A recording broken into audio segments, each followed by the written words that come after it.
Now let's spend some time examining knight forks, a weapon you'll want to have at your fingertips. How can white win a piece here?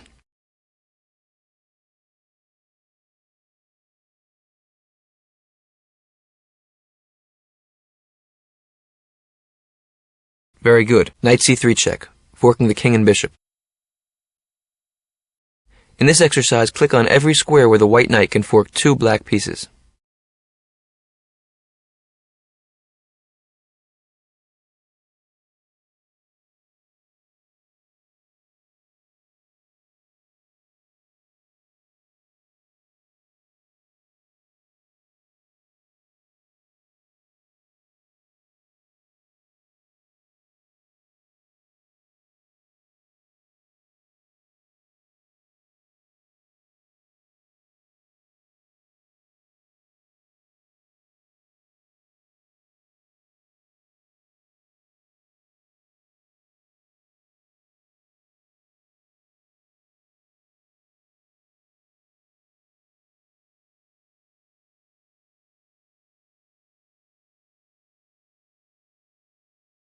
Well done. Now click on every square where a white knight could fork two black pieces without getting captured.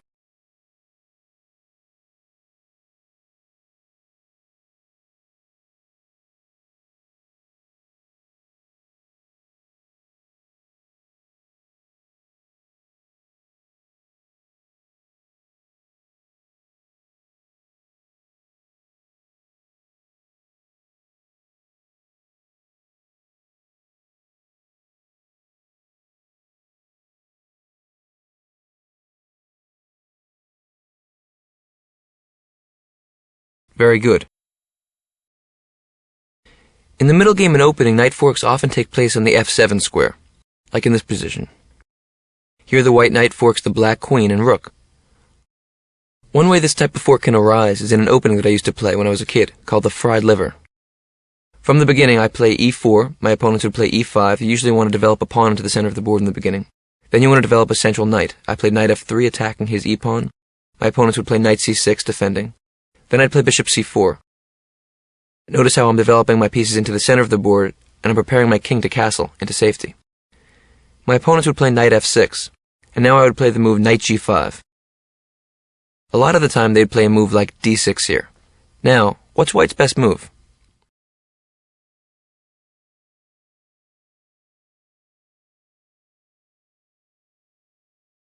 Good job. Here you can play the fork that I showed you above.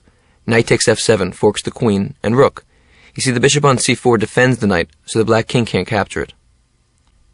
After knight takes f7, black should move the more valuable piece out of the attack, with queen e7, and white plays knight takes h8, and has won a rook. I can't tell you how many games I won with this trap as a 6 and 7-year-old boy, but I didn't show you this opening for you to memorize it and try to start winning chess games fast. Memorizing opening traps is the wrong way to study chess, because then we're not learning the heart of the game. The reason I showed you this opening is because I want you to see how patterns we work on with just a few pieces on the board can be repeated in much more complicated situations. So as this course goes along, just try to get a feeling for the essence of each tactical and strategical device I show you.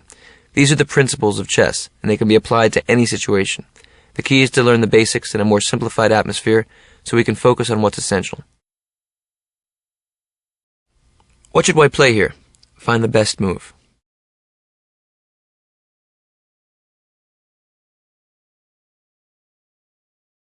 Well done.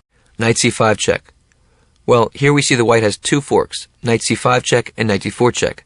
We know that a rook is worth 5 pawns and a bishop is only worth 3 pawns, so let's win the rook. In chess, you'll often see a good move, then maybe a slightly better move. But take your time. Find the best move. What is white's best fork here?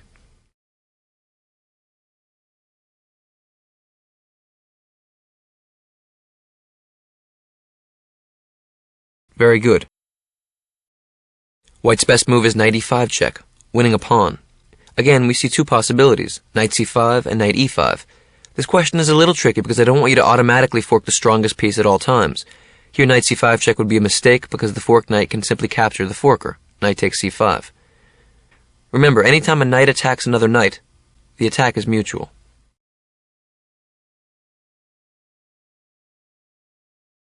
It's important as I teach you attacking themes for you to consider the other side of the coin. We need to develop our arsenal while consistently learning how to disarm the opponent. This position is a little different from the ones we've seen so far. Here white is forking black's rook and bishop. Do you see any way for black to avoid losing material?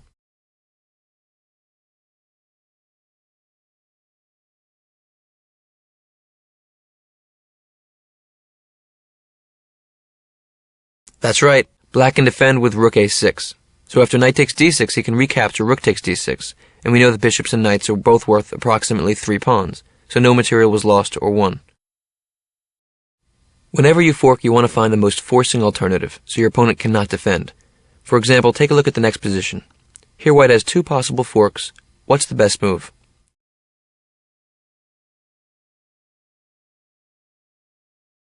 Well done. Clearly knight b3 check is most forcing, and wins a rook outright. But what happens after the mistake, knight c6? White is forking the 2 black rooks. What should black play here? Well, there are a few ways to avoid losing a whole rook. First of all, either rook could move to a8 or d5 and defend the other one, so black would only lose the exchange, knight for rook, the equivalent of about 2 pawns. In chess, we call the trade-off of rook for bishop or rook for knight the exchange, so if you win a rook for a bishop, you've won the exchange. If you lose, for example, a rook for a knight, you've lost the exchange. But black has a better move after knight c6. Look for the most forcing escape.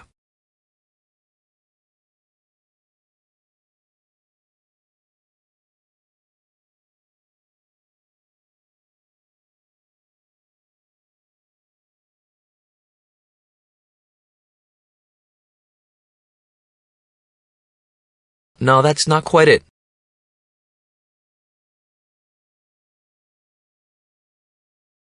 Good work. Rook h8 check. Get out of attack with tempo. You see, if the rook is checking the king, white is forced to move out of the way. This type of forcing response is an in-between move, is called with tempo. White has to move the king, after which black can move the a5 rook and have gotten out of danger completely.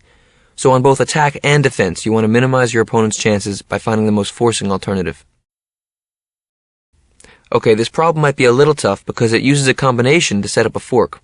You haven't yet learned the main idea that the combination is based on. It's coming up next, so don't worry if you have trouble. But try to solve it. It's good to stretch the mind. Here white can set up a powerful fork. Take your time and see if you find the combination. Click next when you see the move.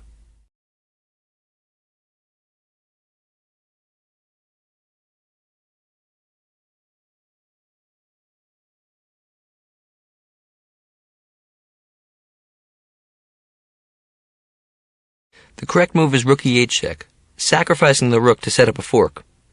A sacrifice, sometimes called a sack by chess players, is when you give up material to gain down the road. You see, if the black king moves out of check, the rook can capture the queen. This is called a skewer and looks like an X-ray attack on the queen. You've already seen this. Black's only choice is king takes e8, and now I'm sure you see the fork. Knight c7 check wins the queen.